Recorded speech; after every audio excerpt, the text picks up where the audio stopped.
Bakının mərkəzinə giriş ödənişli olacaq əziz tamaşaçılar. Hər vaxtınız xeyir. Qısa başlıq ilə qarşınızdayım. Tıxac problemini aradan qaldırılması üçün Bakıda ödənişli hərəkət zonalarının yaradılması nəzərdə tutulur.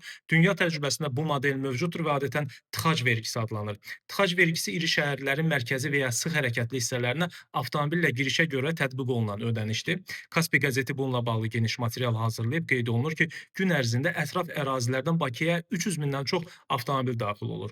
Bu verginin də məqsədi nəqliyyat sıxlığını azaldaraq sürücüləri alternativ yollar və ya ictimai nəqliyyata yönəltmək, şəhər nəqliyyatını tənzimləməkdir.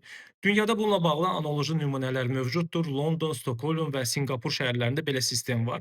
Əsasən şəhərin mərkəzi zonaları ödənişli elan olunur, ödəniş etməyənlər cərimələnir. Yəni şəhərdə işi gücü olmayan və alternativ marşrutlardan istifadə edə biləcək sürücülər mərkəzi zonalara daxil olmasın, nəticədə də orada yaşayan və ya işləyən insanların hərəkəti rahatlaşsın.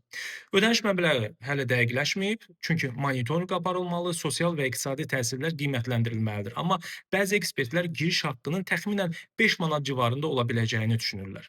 Misal üçün Londonda mərkəzi zonaya giriş üçün ödəniş gündəlik 15 funt, təxmini 35 manat təşkil edir. Stokholm və Sinqapurda isə ödəniş günün saatından asılı olaraq dəyişir və real vaxt rejimində sıxlığa uyğun tənzimlənir.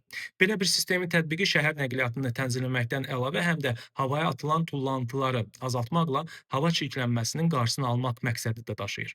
Bax belə izləyicilər, videonu bəyənib paylaşmağı, həmçinin maraqlı məlumatları qaçırmamaq üçün səhifəmə abunə olmağı unutmayın. Ən əsası özünüzdən müğayət olun.